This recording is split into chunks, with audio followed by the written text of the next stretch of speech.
Magandang araw mga kaibigan. Ako na naman si #Wakblan, ang inyong gabay sa mundo ng katotohanan, katarungan at kanin. Ngayon, pag-usapan natin ang isang bagay na mas mainit pa kaysa sa bagong lutong pandesal. Ang presyo ng bigas, 45 pesos kada kilo na raw ang bagong maximum suggested retail price o MSRP simula March 31. Pero teka muna mga kababayan, kaya ba talaga yan? O isa na namang pangakong napako tulad ng 20 pesos per kilo na hanggang ngayon ay bangungot na lang sa kampanya ni Presidente Bongbong Marcos Jr. Kung ikaw ay jeepney driver na kumikita ng 300 pesos sa isang araw, 5 kilo lang ang bigas ang mabibili mo sa 45 pesos per kilo. Yung pang-ulam, tuyo, sardinas, baka hangin na lang ang kasama mo sa kahapagkainan. Kaya ngayon, mga kaibigan, buklatin natin ang malalim na kwento sa likod ng bigas. Mula sa sabwatan ng mga ganid na importers hanggang sa kawalan ng hustisya sa ating mga magsasaka. Tara, simulan na natin.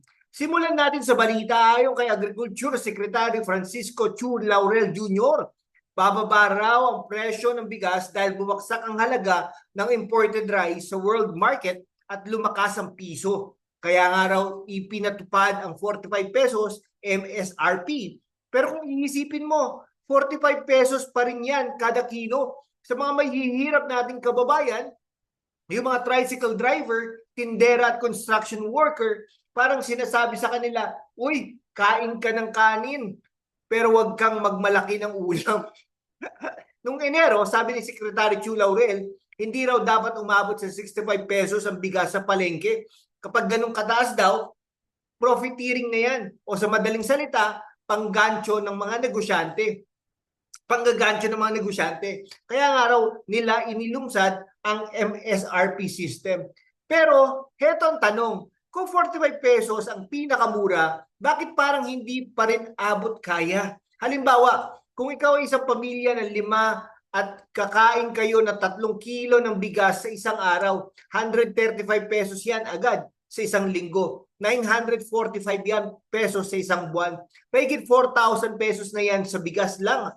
Yung minimum wage sa Metro Manila ay nasa 610 pesos lang kada araw. Saan ka pa kukuha ng pambili ng sabon, kuryente at pamasahe? Kaya nga tanong ng bayan, 45 pesos, abot kaya ba talaga? O pang PR lang yan ng gobyerno? Ngayon mga kaibigan, dumako tayo sa madilim na bahagi ng kwento, ang sabwatan ng mga rice importers at traders. Bakit hindi bumababa ang presyo ng bigas kahit imported na? Simple lang, dahil may mga ganid na nagtatakip ng kanilang bulsa habang ang mahihirap ay nagtatakip lang ng kanilang sikmura. Nung ibinaba ni Presidente Marcos ang taripa sa imported rice, inasahan natin na magmumura ang bigas. Pero anong nangyari? Sa halip na bumaba, tumaas pa. Bakit? Dahil ang mga importers at retailers ay hindi basta-basta magpapababa ng presyo kung kaya nilang magkamal ng mas malaki. Alam nyo yung sinasabi nilang supply and demand? Sa Pilipinas, parang supply and greed ang labanan.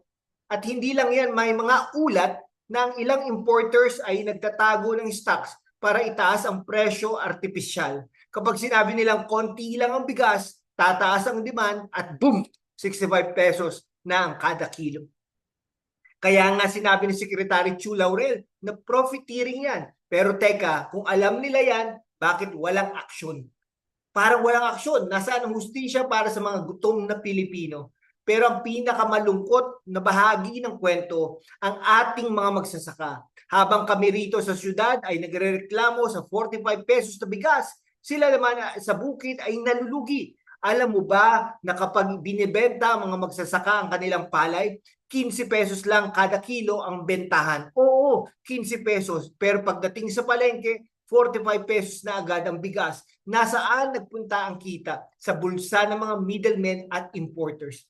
At ang mas masakit, habang nasa harvest season ang ating mga lokal na magsasaka, binubuksan pa rin ang importasyon ng bigas. Saan ka nakakita ng ganun? Parang sinasabi sa magsasaka, salamat sa iyong pawis, pero mas gusto namin ng imported. Kaya nga dagsa ang bigas sa merkado at dahil sobrang supply, bumababa ang presyo ng palay, pero yung bigas sa palengke, mahal pa rin. Kawawa ang magsasaka. Sila ang nagbubungkal ng lupa, sila ang nagpapatubo ng ating pagkain, pero sila pa rin ang pinakaapi. Hindi ba dapat sila ang unang makinabang sa industriya ng bigas? Kung tatanungin mo ang ordinaryong Pilipino, anong ideal na presyo ng bigas? 35 pesos per kilo, yan ang sabi ng marami. Hindi na nila inaasahan yung 20 pesos na ipinangako ni Presidente Marcos noong kampanya na parang multo na lang ngayon sa ala-ala natin. Pero kahit 35 pesos, hindi pa rin maabot. Bakit? Dahil sa sistema ng importasyon at kasakaman. Kung 35 pesos ang bigas, ang jeepney driver na kumikita ng 300 ay makakabili na ng halos 9 na kilo. Sapat na para sa isang linggo ng kanin ng pamilya. Pero sa 45 pesos, 5 kilo lang at good luck na lang sa ulam. Kaya ang mga tanong, bakit hindi natin maibaba sa 35 pesos? Posible naman yan kung ititigil ang labis na importasyon at susuportahan ang lokal na produksyon. Kaya mga kaibigan, ano ang solusyon? Una, itigil ang importasyon ng bigas tuwing harvest season. Bigyan ng pagkakataon ng ating magsasaka. Pangalawa, imbestigahan ang sabwatan ng mga importers at traders. Huwag lang puro salita. Kailangan ng aksyon. Pangatlo, suportahan ang lokal na produksyon. Bigyan ng subsidiya ang magsasaka, hindi yung mga negosyante lang ang pinapayaman. At sa gobyerno, kung talagang gusto nyong matutulungan ang mahirap, gawin yung 35 pesos ang bigas, hindi 45 pesos. Huwag kaming lokohin ng MSRP na parang abot kaya pero hindi naman talaga. At sa ating mga kababayan, magkaisa tayo. Kung hindi natin ipaglalaban ang mas murang bigas, sino pa? Mga kaibigan, ang bigas ay hindi lang pagkain, simbolo lang ng ating buhay, ng ating laban. Sa 45 pesos per kilo, marami pa rin Pilipino ang magugutom. Pero kung sama-sama tayong kikilos, darating ang araw ng kanin na hindi na luho, hindi kundi karapatan. Salamat sa iyong panonood at huwag kalimutang i-like, i-share at i-subscribe para sa mas maraming katotohanan. Ako si #WalkWithLan. Hanggang sa muli, matakaw man sa bigas, huwag sa katotohanan.